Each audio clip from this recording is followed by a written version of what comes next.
මේ පින්තූරේ දෙක බලන්න මොකක්ද මේ පින්තූර දෙක කියලා. බලන්න මම පෙන්නන්නම් මේක ඔයගලන්ට.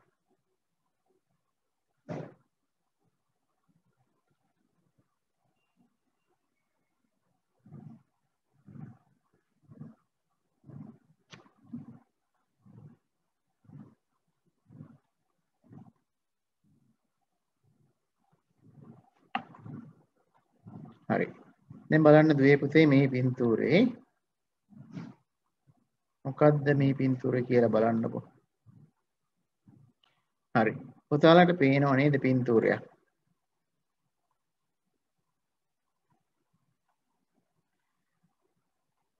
ඒ වගේ මේ පින්තූරේ බලන්න.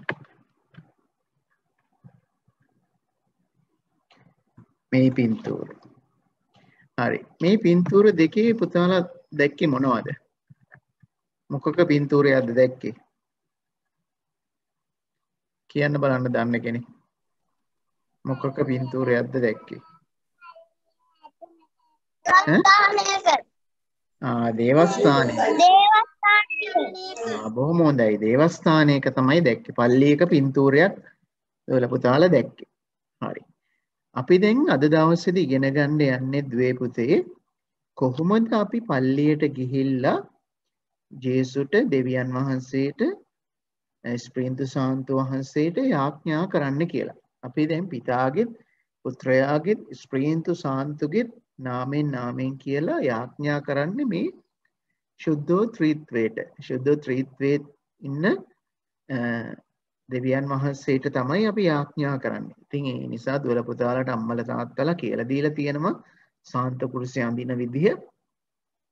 ඉතින් සාන්ත කුරුසේ ඇඳලා අපි පල්ලියට ගිහිල්ලා යාඥා කරන්නේ මොනවද අපි පල්ලියේදී කරන්න කියලයි අද දවසේ අපි ඉගෙන ගන්න යන්නේ.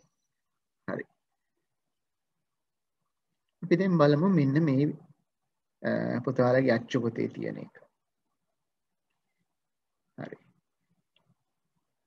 යමු අපි දෙවිඳුන් හමුවට අපේ මාතෘකාව අද 12 වෙනි පාඩම මාතෘකාව යමු අපි දෙවිඳුන් හමුවට. යමු අපි දෙවිඳුන් හමුවට කියන්නේ අපි පල්ලියට ගිහිල්ලා දෙවියන් වහන්සේව හම්බ වෙමු කියන එක තමයි මේ පාඩමෙන් අපි කියන්නේ. මහෝත්තම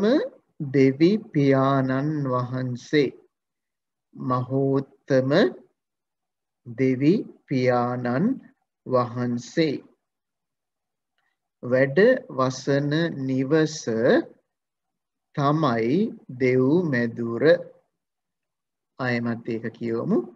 මහෝත්තම දෙවි පියාණන් වහන්සේ වැඩ වසන නිවස තමයි දෙව් මැදුර. දෙවි පියාණන් වහන්සේ වැඩ වසන්නේ කොහෙද එතකොට? දෙව් මැදුරේ නේද? දෙව් මැදුරේ තමයි උන්වහන්සේගේ නිවස. මහෝත්තම දෙවි පියාණන් වහන්සේ වැඩ වසන නිවස තමයි දෙව් මැදුරේ. හරි. එතුමානෝ ඔබ එනතුරු ආශාවෙන් මග බලා සිටිනවා. එතුමානෝ ඔබ එනතුරු ආශාවෙන් මග බලා සිටිනවා. දැන් බලන්න දුවේ පුතේ අපි එනකන් දෙවි පියා ආදරෙන් බලාගෙන ඉන්නවා, ආසාවෙන් බලාගෙන ඉන්නවා පල්ලියට ඇවිල්ලා යාඥා කරනකම්. දැන් මේ දවස්වල නම් අපිට පල්ලියට යන්න විදිහක් නැහැ. නමුත් ජේසු බලාගෙන ඉන්නවා කවදද පුතාලා දුවලා ඉක්මනින් ජේසු බලන්න එන්නේ කියලා. ඉතින් ඒ නිසා මේ කරදර මේ වසංගත තත්ත්වයේ අඩුණා පස්සේ අපි අනිවාර්යෙන් පල්ලියට ගිහිල්ලා ජේසුව බලන්න ඕන. ජේසු ජීවමානවම වැඩ ඉන්නවා. ඒ නිසා උන්වහන්සේව බලන්න අපි දේවස්ථානයට පල්ලියට යන්න ඕන. මොකද උන්වහන්සේ ගොඩාක් ආසාවෙන් බලාගෙන ඉන්නේ නේ. ආසාවෙන් බලාගෙන ඉන්නේ. උන්වහන්සේ ආසාවෙන් බලාගෙන ඉන්නේ. නේද? උන්වහන්සේ ආසාවෙන් ඉන්නවා. ඔබට මොනතරම් අඩුපාඩු තිබුණත් ඔබට මොනතරම් අඩුපාඩු තිබුණත් ඔබ මොනතරම් දුර්වල වුණත් මේ කිසිවක් දේව තාත්තා හොයන්නේ නෑ. ඔබට මොනතරම් අඩුපාඩු තිබුණත් ඔබ මොනතරම් දුර්වල වුණත් මේ කිසිවක් දේව තාත්තා හොයන්නේ නෑ. බලන්න දුවේ පුතේ අපිට අපි ගාම කොච්චර අඩුපාඩු තියෙනවද අපි ගොඩාක් වැරදි වැඩ කරනවානේ. අපි අම්මලා තාත්තලාට අකීකරු වෙනවා නේද? අපි අංගිලා මල්ලේ එක්ක ගහ ගන්නවා, අයියලා අක්කලාට එක්ක ගහ ගන්නවා. මේ වගේ අඩුපාඩු අපිට තියෙනවා. අපි දඟ වැඩ කරනවා. නමුත් අපේ මේ අඩුපාඩු තිබ්බා වුණත් දේව තාත්තා අපිට තියෙන ආදරේ අඩු කරන්නේ නැහැ. මේ අඩුපාඩු වලින් ගොඩ එන්න ජේසුස් අපිට උදව් වෙනවා. උදව් වෙගෙන උන්වහන්සේ අපි එනකම් බලාගෙන ඉන්නවා. ඒ නිසා අපේ කොච්චර අඩුපාඩු තිබ්බා වුණත් දේව තාත්තා අපිට ආදරෙයි. නේ? හරියට පුතාලගේ අම්මලා තාත්තලා වගේ. පුතාලා කොච්චර වැරදි කරා වුණත් අම්මලා තාත්තලා පුතාලට ගොඩක් ආදරෙයි. ඒ නිසා තමයි පුතාලව නිවැරදි කරගන්න උත්සාහ කරන්නේ. මේ අඩුපාඩු තිබ්බා වුණත් පුතාලව එළියට දාන්නේ නැහැ නේද? නැත්තම් පුතාලා කුණු කූඩවලට ගිහිල්ලා දාන්නේ නැහනේ. එහෙම නැත්තම් ගෙදරින් එලවලා දාන්නේ නැහනේ. ඒ අඩුපාඩු තිබ්බා වුණත් පුතාලා දුවලට තාත්තා අම්මා ගොඩක් ආදරෙයි. ඉතින් ඒවා හදාගන්න අම්මලා තාත්තලා පුතාලාට උදව් වෙනවා. ඒ වගේම තමයි අපේ දේව තාත්තා. දේව තාත්තත් අපේ කොච්චර අඩුපාඩු තිබ්බා වුණත් ඒ අඩුපාඩු ගැන සලකන්නේ නැහැ. ඒව හොයන්නේ නැහැ. ඒව හොයන්නේ නැතුව උන්වහන්සේ අපිට ගොඩාක් ආදරේ කරනවා. උන්වහන්සේ අපිට ගොඩාක් ආදරේ කරනවා.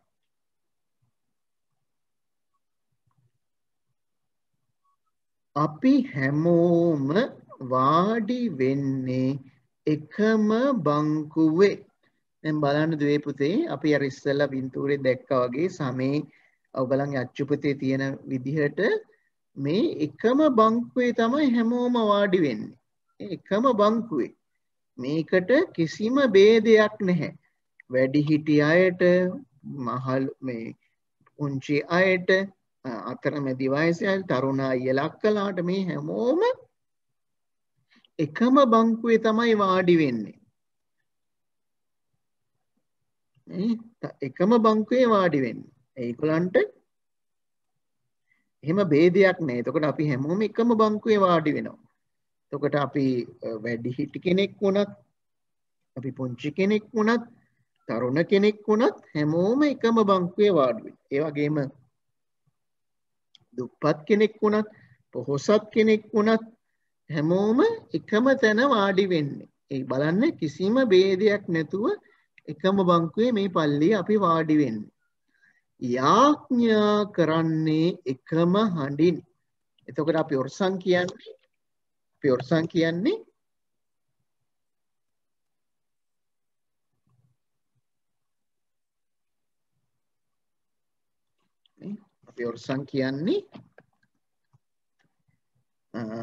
එකම හඬින්. එතකොට අපි හැමෝම එකම යාඥාව එකට කියනවා. අපි දැන් ස්වර්ගයේ වැඩ සිටින විශේෂයෙන් දිව්‍ය පූජා වෙලාවේදී කියනවා හැමෝම එකට කියන්නේ නේද? අපි හැමෝම එකට කියන්නේ. එකම හඬින් කියන්නේ. යාඥා කරන්නේ එකම හඬින්. දේව මන්දිරය තුල අපි හැමෝම දෙවි පියාගේ දරුවෝ. දේව මන්දිරය තුල අපි හැමෝම දෙවි පියාගේ දරුවෝ. දේව මන්දිරය තුල අපි හැමෝම දෙවි පියාගේ දරුවෝ. දේව මන්දිරය තුල අපි හැමෝම දෙවි පියාගේ දරුවෝ. අපි හැම උදයම පිරිසිදු ඇඳුම් ඇඳ සුදු මල් අරගෙන පිරිසිදු සිතින් දෙවි පියා බලන්න යමු. අපි හැම උදයම පිරිසිදු ඇඳුම් ඇඳ සුදු මල් අරගෙන පිරිසිදු සිතින් දෙවි පියා බලන්න යමු. බලන්න දුවේ පුතේ අපි හැමෝම හැම උදයකම බලන්න අපිට හැම උදෑසනකම හැම උදේකම අපිට පල්ලියට යන්න පුළුවන් නම් ගොඩාක් හොඳ දෙයක්. ඉතින් ඒ නිසා අපි පිරිසිදු ඇඳුම් ඇඳලා සුදු මල් අරගෙන පිරිසිදු සිතින් තමයි දෙවි පියා බලන්න යන්නේ. මොකද පිරිසිදු සිතින් කියලා කියන්නේ? පිරිසිදු සිතින් කියලා කියන්නේ අපෙන් වැරද්දක් වෙලා තියෙනවා නම් අපි ඒ වලට සමාව ඉල්ල ගන්න ඕන. අපි අතින් අපේ අම්මට තාත්තට අයියට අක්කට නංගිට මල්ලිට කාට හරි වැරද්දක් වෙලා තියෙනවා නම් අපි කියපු වචනයක් හින්දා ඒ අපේ අම්මගේ තාත්තගේ හිත රිද්දුවා නම් අපි අකීකරුණා නම් ඒවට සමාව ඉල්ල ගත්තාන් පස්සේ තමයි අපි පිරිසිදු සිතක් ඇති කරගන්නේ. එහෙම නැත්නම් අපි කිලුටු වෙච්ච අය. හරියට අපි කිලුටු ඇඳුම් ඇඳන් ඉන්නවා වගේ අපි ඒ වගේ වැරදි තියාගෙන දෙවි පියා ගාවට යන්නේක. ඉතින් ඒ නිසා අපේ වැරදි තියෙන්න පුළුවන්. නමුත් අපි සමාව ඉල්ලගෙන තමයි යන්න ඕන. යේසුනි මට සමාව වෙන්න මම මේ වැරද්ද කරලා තියෙනවා.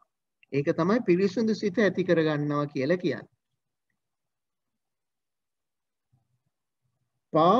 පාසලේදීත් පන්ති කාමරේදීත් අප සියලු දෙනා එකමුතුව යාඥා කරන්නට ඕනේ. පාසලේදීත් පන්ති කාමරයේදීත් අප සියලු දෙනා එකමුතුව යාඥා කරන්නට ඕනේ.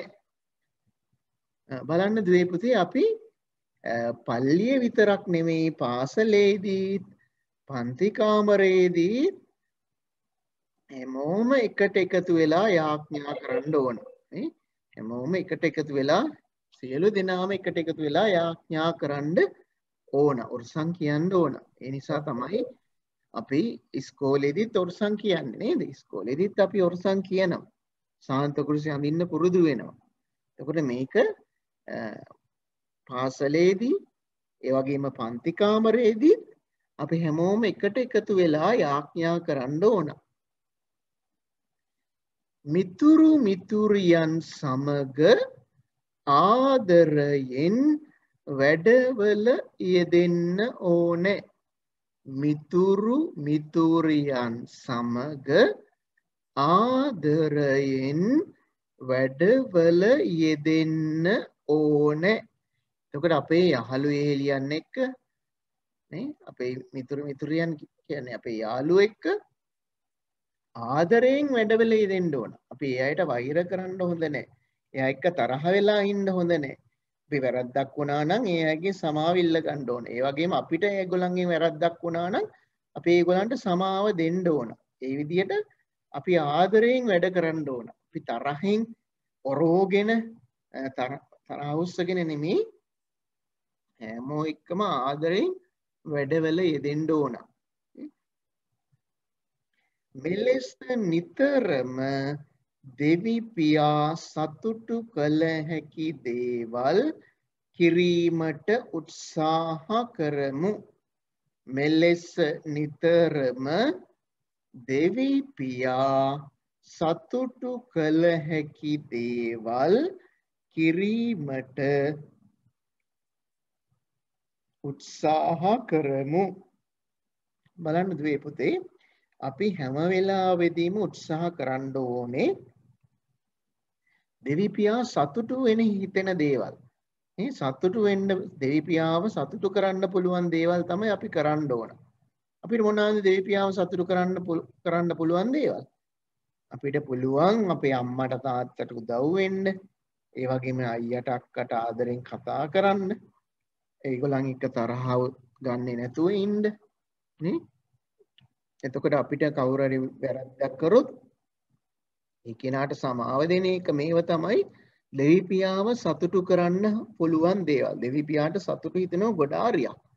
මේ පුතාලා මේ විදිහට වැඩ කරොත්, ඒ වගේම ඉස්කෝලේ වැඩ ගොඩක් උනන්දුවෙන් කෙරුවොත් ඒකටත් දෙවිපියාට ගොඩාක් සතුටු හිතෙනවා. ඒ නිසා දෙවිපියාව ඒ විදිහට අපි සතුටු කරන්න උත්සාහ කරන්න ඕන. ඒ වගේම දෙවිපියා එහෙම කරන ළමයින්ට ගොඩාක් ආදරේ. අනිත් අයටත් ආදරේ නැතුව නෙමෙයි. නමුත් ඒ එහෙම වැඩ කරන අයට වැඩියෙන් ආදරේ දැනෙනවා. දෙවිපියා ගොඩක් ආදරේ කියලා දැනෙන්න ගන්නවා. නැත්නම් අපි වැරදි වැඩ කරද්දි දෙවිපියා ආදරේ කියලා අපිට දැනෙන්නේ නැහැ. දෙවිපියාගේ ආදරේ තිබ්බා වුණාට අපිට ඒක තේරෙන්නේ නැහැ. මොකද අපි වැරදි වැඩ කරන හින්දා අපි සතුටු කරන්නේ දෙවිපියාව නෙමෙයි. අපි සතුටු කරන්නේ යක්ෂයාව. නේ? යකාව තමයි අපි සතුටු කරන්නේ අපි වැරදි වැඩ කරද්දී. ඒ නිසා අපි හැම වෙලාවෙදීම දෙවිපියාව තමයි සතුටු කරන්න ඕන හොඳ වැඩ කරලා. හරි. දැන් අපි මේ ගීතිකාවට සහභාගී වෙමු. දුවල පුතාලා මේ වචන බලාගන්න මම මේක දැන් ප්ලේ කරනවා. මේ වචන පුතාලා බලාගන්න.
වචන ටික නැති නිසා මම මෙතනින් ගීතිකාව අවසන් කරන්නම්. නැත්තම් පුතාලා අහගෙන ඉන්නකෝ මේ වචන ටික. දැන් මේ පොතේ නම් ඉතුරු වචන ටික නැහැ. නමුත් පුතාලා ඕනනම් ඒක අහගෙන ඉන්න නිශ්ශබ්ද. මිදුම් කරු සදා කරගරු බුද දෙන බැතිමල්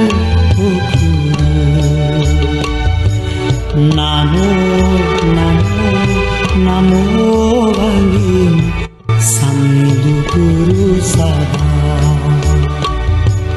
නමෝ වංගින් සම්දු ගුරු සදා අදර බැති පෙමා උදා විසනමා Namo Namo Namo Namo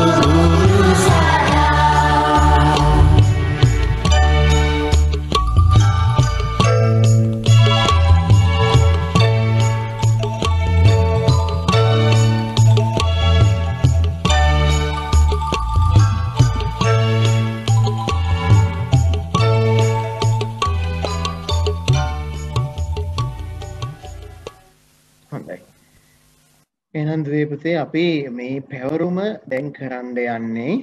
ඒ නිසා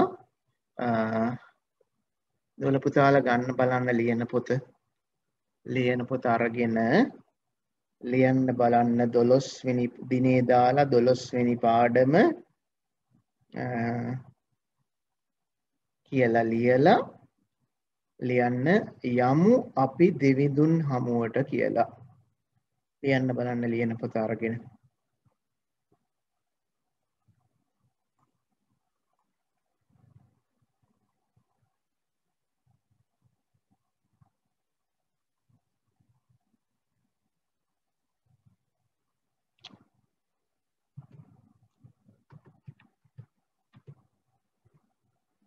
අද 2021 මැයි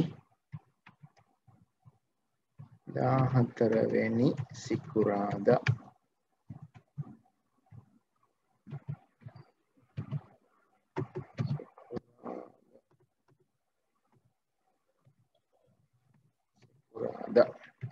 දිනේ මේ විදියට ලියලා ඉවර වෙලා ලියන්න බලන්න 12 වෙනි පාඩම යමු අපි දෙවිඳුන් හමුවට කියලා ලියන්න. 12 වෙනි පාඩම 12 වෙනි පාඩම යමු අපි දෙවිඳුන් හමුවට. යමු අපි දෙවිඳුන් හමුවට කියලා ලියන්න බලන්න. යමු අපි දෙවිඳුන් හමුවට.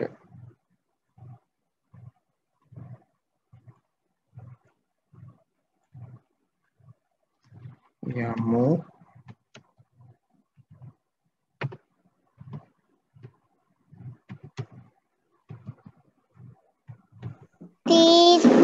පාද පුතේ කියන්න පුතේ. මාතෘකාව මොකද්ද? දැන් දුවට පේනව නේද මේ දාලා තියෙන එක? මාතෘකාව මොකද්ද? දැන් මේ පේනව නේද මම ලියන එක? පේනව නේද? අද 2021 මැයි 14 වෙනි සිකුරාදා කියලා ලියලා තියෙන දැක්කද? ලියලා තියෙනව නේද? ඕ. ඒකට පස්සේ පාඩමේ නම 12 වෙනි පාඩම යමු අපි දෙවිඳුන් හමුවට කියලා ලියන්න. යමු අපි දෙවිඳුන් හමුවට ලියන්න බලන්න. යමු අපි දෙවිඳුන් හමුවට.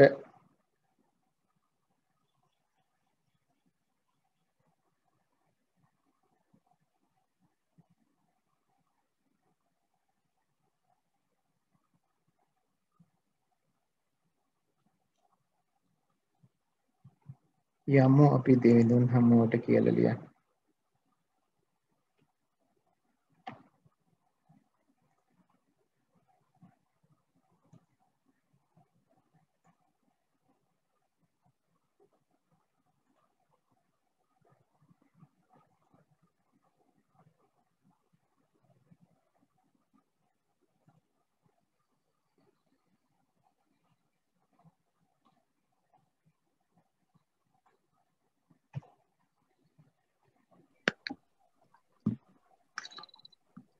යමු අපි දෙවිඳුන් හමුවට. හරි. මේක ලියලා ඉවර වෙලා දැන් අපි ලියන්න යන්නේ පැවරුම.